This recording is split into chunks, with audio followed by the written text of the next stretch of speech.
السلام علیکم ورحمۃ اللہ وبرکاتہ۔ اللہم صلی علی محمد عبدک ورسولک وصلی علی المؤمنین والمؤمنات والمسلمین والمسلمات۔ اللہم صلی علی محمد کما تحب وترضی لہ۔ اللہم صلی علی محمد وآل محمد۔ اللہم صلی علی محمد وآل محمد۔ اللہم صلی علی محمد وآل محمد۔ اللہم صلی علی محمد وآل محمد۔ انبیاء کا جتنے بھی نبی تشریف لائے ان کا ایک مزاج تھا، وہ بندوں کو اللہ سے جوڑنے آئے تھے۔ ان کی تبلیغ یہی تھی، ان کی تعلیم یہی تھی، ان کی تدریس یہی تھی، ان کے مجاہدے یہی تھے، ان کی محنت یہی تھی۔ اور جتنے بھی انبیاء کے صحبت یافتہ تھے وہ یہ نہیں کر سکتے تھے۔ پہلے دور میں صرف دعوت اور تبلیغ اور لوگوں کو اللہ سے جوڑنا نبیوں کے ذمہ تھا، امت کے ذمہ نہیں تھا۔ نبی گئے، وہ سلسلہ چلا گیا۔ نبی اپنے اللہ کے پاس حاضر ہوئے، رخصت ہوئے، ان کا وصال ہوا، پھر قوم خالی ہو گئی، پھر اللہ پاک اور نبی بھیجتے تھے۔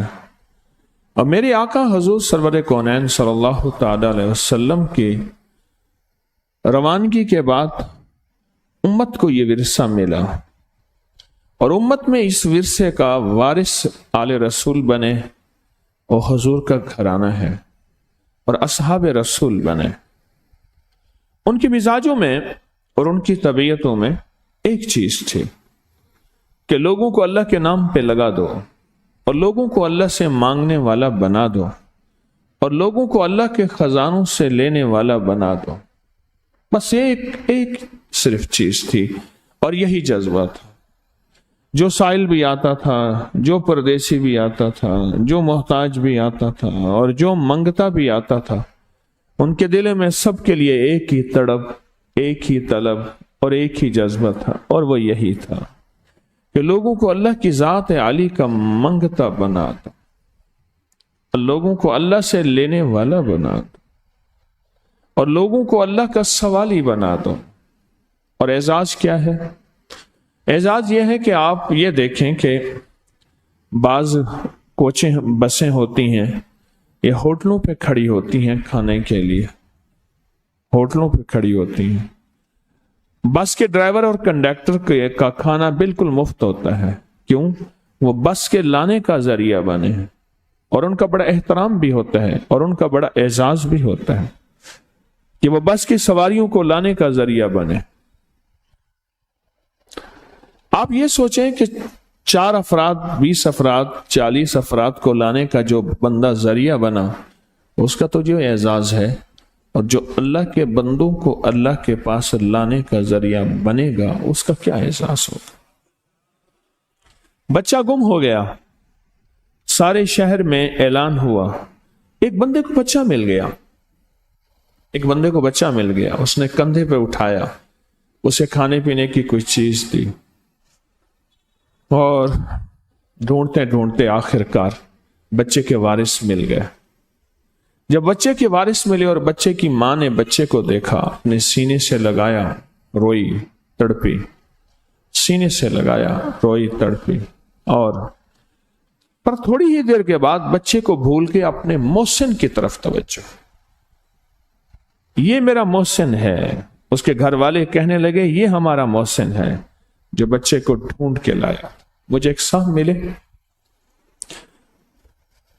کہیں سے انہوں نے لائٹ لینی تھی، گھر میں میٹر نہیں لگا ہوا تھا، گھر نیا بنا تھا، تو انہیں دوسرے گھر سے بجلی لینی تھی۔ دوسرے گھر والے کہنے لگے، ہم بجلی نہیں دیتے، وابڈا منع کرتا ہے۔ اب ان کو ضرورت تھی، ان کا ابھی میٹر نہیں لگا تھا بجلی کا، تو مجھ سے کہنے لگے کہ آپ انہیں کہہ دیں تو ہو جائے گا۔ میں نے کہا آپ جا کے کہیں، ہو جائے گا۔ جب ان کے پاس گیا نا تو ساتھ ان کے ملنے والے تھے، انہوں نے کہا کوئی مسئلہ نہیں، وہ میری بہت محبت کرتے ہیں، میری بہت عزت کرتے ہیں۔ ان کا ایک دو بچہ گم ہو گیا تھا، میں بچہ ڈھونڈ کے لایا تھا، اس دن سے میری بڑی عزت کرتے ہیں، میں ابھی بجلی دلوا دیتا ہوں۔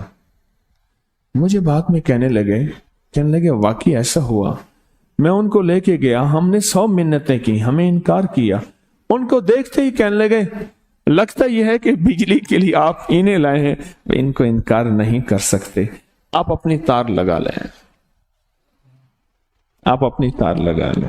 مجھے یہ واقعہ یاد ہے۔ آپ اللہ کے حضور جب جائیں گے اور یہ ہستیاں اللہ کے حضور گئی ہیں، کتنا استقبال ہوگا۔ یہ وہ بندہ ہے جو میری طرف لوگوں کو لاتا تھا، میری طرف لوگوں کو بلاتا تھا، میری راہوں پہ لگاتا تھا، اور میرے نبی علیہ الصلوۃ والسلام اور آل رسول اصحاب رسول کی راہوں پہ لگاتا تھا۔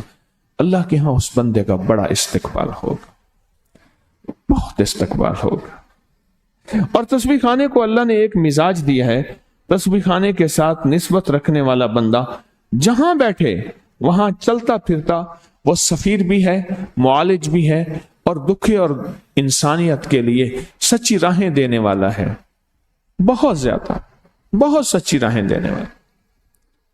آپ میں سے ہر بندہ کوئی پریشانی ہو، کوئی مشکل ہو، اس کو فوراً کہتا ہے کہ ابکری والوں سے پوچھو۔ کراچی میں ایک جگہ بیٹھا ہوا تھا تو اس سے کہنے لگے کہ یہ لوگ آپ کو نہیں مانتے، آپ کے کام کو مانتے ہیں۔ میں کہا اچھی بات ہے۔ کہا ان کو جب کوئی مشکل ہوتی ہے تو کہا کہ ابکری کی ویب سائٹ کو کھولو، وہ بہت اچھے وظیفے بتاتے ہیں اور سچے وظیفے بتاتے ہیں، سچے وظیفے بتاتے ہیں۔ حضرت داؤد علیہ السلام نے اللہ سے عرض کیا، یا اللہ تیرا محبوب ہوں، نبی محبوب ہوتا ہے، اللہ تیری محبت اور بڑھانا چاہتا ہوں، تیری محبت میں اور ڈوبنا چاہتا ہوں۔ تو اللہ پاک نے فرمایا داؤد میرے بھٹکوں کو مجھے ملا دے تو میرا اور محبوب بن جائے گا، جو مجھ سے دور ہیں انہیں میرے قریب کر دے تو میرا اور محبوب بن جائے گا، جو مجھ سے دور ہیں تو انہیں میرے قریب کر دے تو میرا اور محبوب بن جائے گا۔ آپ لوگوں کو اللہ کے قریب کر رہے ہیں نسبت آل رسول کی وجہ سے، آپ لوگوں کو اللہ سے قریب کر رہے ہیں نسبت آل رسول، آل بطول، آل جعفر، آل عقیل، ان ہستیوں کی برکت سے لوگوں کو اللہ کے قریب۔ اور یہ وہ ہستیاں ہیں جنہوں نے ساری عمر یہی کام کیا، اپنی ذات کی پوجا نہیں کرائی، اللہ کی ذات کی پوجا کرائی ہے۔ کیوں؟ یہ وہ مٹے ہوئے ہستیاں تھیں جن کے مزاجوں کے اندر غنا بھی تھا، سخاوت بھی تھی، اور تواضع بھی تھی۔ یہ وہ ہستیاں تھیں۔ اب میں ایک واقعہ سناؤں آپ کو، اور آج وہ عمل ہم کرتے بھی ہیں، ایک واقعہ بھی ہے، عمل بھی ہے۔ سن 94 ہجری میں حضرت امام زین العابدین کا وصال 58 سال کی عمر میں ہوا، سن 94 ہجری میں۔ یہ وہ تھے جن کے ذریعے سے واقعہ کربلا کے بعد، جن کے ذریعے سے پوری دنیا میں آل رسول کا سلسلہ چلا۔ 14 اولاد تھی، 10 بیٹے تھے، 4 بیٹیاں تھیں، 14 اولاد تھی۔ یہ وہ تھے امام زین العابدین، اصل ان کا نام تھا علی بن حسین، امام حسین کے بیٹے تھے، ان کے فرزند تھے۔ اور زین العابدین کیوں کہتے تھے؟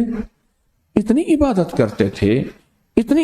کرتے تھے اور اتنا اللہ کے سامنے ہر وقت تسبیح، ذکر، تلاوت، اعمال، سجدے کہ عابدین، زین العابدین۔ زین کے 3 معنی ہیں۔ ایک معنی مکھن کا ہے کہ بندہ مدھانی چلاتے آخر اوپر مکھن آ جاتا ہے، عبادت کرتے کرتے یہ عبادت کے۔ دوسرا زین کا معنی ہے بادشاہ کے، اور تیسرا زین کا معنی ہے وہ گھوڑ سوار جس سے آگے کوئی نہیں نکل سکتا۔ عابدین کے سردار، عابد عبادت کرنے والوں کے شہنشاہ اور عبادت کرنے والوں کے بادشاہ، یہ تھے زین العابدین۔ مدینہ کے بھی سردار تھے، آل رسول کے بھی سردار تھے، اور بڑے بڑے ہستیوں کے استاد تھے۔ ان کا وصال 94 ہجری میں ہوا۔ ان کے بیٹے محمد باقر، امام محمد باقر، انہوں نے لحد میں اتارا، بقی میں، جو ان کی مزار قبر مبارک آئی، دائیں طرف حضرت امام حسن اور بائیں طرف حضرت عبداللہ بن عباس، حضرت عباس کے بیٹے۔ ان کا مزار وہیں آج بھی بقی میں آرام فرما رہے ہیں۔ اب ان کا ایک واقعہ سناتا ہوں آپ کو۔